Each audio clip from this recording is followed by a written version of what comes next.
भूपेश बघेल ने लोकार्पण किया। तो इसके बाद सीएम भूपेश बघेल पाटन राज कुर्मी समाज के आयोजित डॉक्टर खूबचंद बघेल जयंती समारोह में शामिल हुए। यहाँ उन्होंने कार्यकर्ताओं से मुलाकात की और कई बड़ी सौगातें आज दुर्ग के पाटन को सीएम भूपेश बघेल ने दी हैं। तो सीएम भूपेश बघेल का जोरदार स्वागत यहां पर हुआ। डॉक्टर खूबचंद बघेल जी की स्मृति में कार्यक्रम में शामिल हुए सीएम भूपेश बघेल और पाटन में कई बड़े कार्यक्रम में आज हिस्सा सीएम भूपेश बघेल ने लिया है। तो डॉक्टर खूबचंद बघेल जयंती समारोह में शामिल हुए सीएम भूपेश बघेल। स्वतंत्रता संग्राम सेनानी घनाराम बनछोड़ की प्रतिमा का अनावरण किया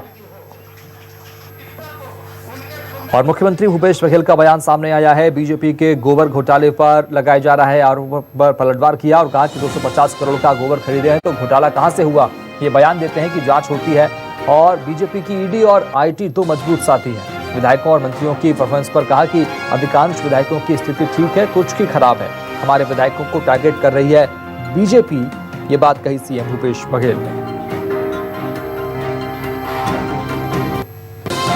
बीजेपी के आरोपों पर पलटवार किया सीएम भूपेश बघेल ने और कहा कि बीजेपी हमारे विधायकों को टारगेट कर रही है। ईडी और आईटी जो है वो बीजेपी की सहयोगी है, वो उनके साथ ही है।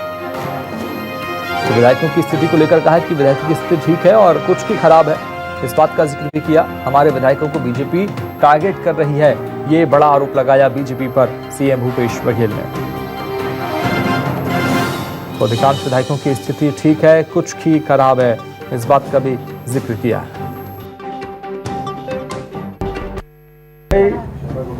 250 करोड़ का गोबर खरीदे हैं और 300 करोड़ का वर्मी कंपोस्ट दे चुके हैं।